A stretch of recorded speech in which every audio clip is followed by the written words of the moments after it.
We all know trespassing is a crime, but there's one part of Madison's trespassing law that some tonight are calling discriminatory towards those experiencing homelessness. Arman Rahman heard from homeless advocacy groups and someone with lived experience about what they want to see done. He joins us now live from downtown. Arman?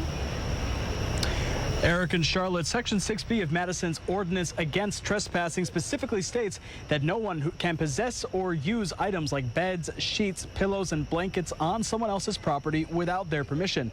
Now, homeless advocates are posing the question, why single these people out with that extra penalty?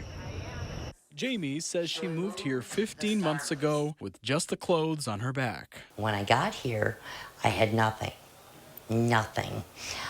It was a very good friend of mine that introduced me to Safe Haven. But she says that's just a day shelter. She and others have been forced to move around outside to find a place to sleep. Last winter was harsh. How are you going to find me $300 because I'm carrying around a tent to give myself shelter? That's a $300 fine for trespassing with bedding materials. This particular thing is what's called a penalty enhancer, which means that in addition to a trespassing ticket, this person could above and beyond receive additional $300 penalty. Marjorie Lewis with the group Catalyst for Change believes it's an unfair provision more people should know exists. Because it seems to be targeted directly toward people who don't have housing and are therefore carrying bedding. I reached out to Jim O'Keefe with the city's Community Development Division. He tells me the section was created in June of 1994 and it is little used, if at all. We've seen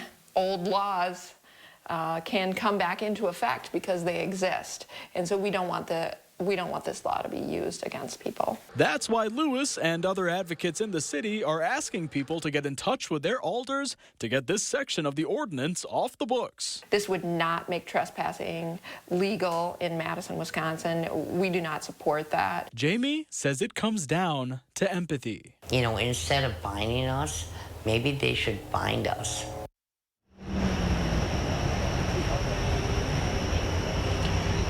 And Jim O'Keefe with the city of Madison tells me in part, with or without this provision, it is not safe or lawful to camp or live outdoors on public or without the owner's consent, private property.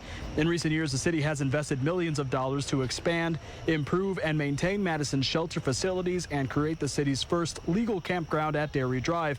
We'll have that full statement online at channel3000.com. For now, live in Madison, Arman Rahman, News 3 Now.